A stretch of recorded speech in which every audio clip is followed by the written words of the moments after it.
Isa ito sa mga hakbang na napagkasundoan sa ginanap na Municipal Peace and Order Council o MPOC at Municipal Disaster Risk Reduction and Management Council o MDRRMC meeting para mabawasan ang banta sa seguridad ng mga mamamayan.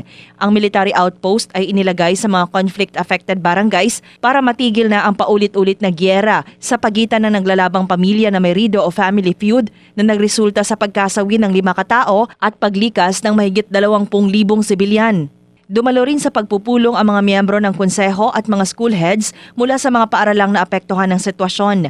Ang military outpost ay nasa lugar na apektado ng kaguluhan, kabilang ang hangganan ng barangay Damatulan sa Nabalawag at Lumopog sa Midsayap. Layunin nitong magbigay ng dagdag na seguridad sa komunidad, lalo na sa mga residente at mag-aaral na direktang naapektuhan ng tensyon sa lugar.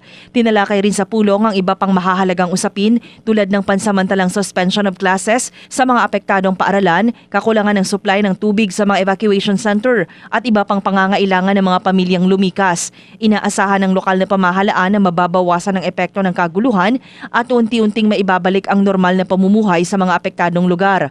Matatanda ang nagdulot ng matinding tensyon ng alitan ni Nabalawag Mayor Renz Tucuran kasama ang kanyang mga armadong tauhan at grupo ni MILF Commander Kutay. Sa ngayon, wala pang isinagawang mediation sa pagitan ng dalawa.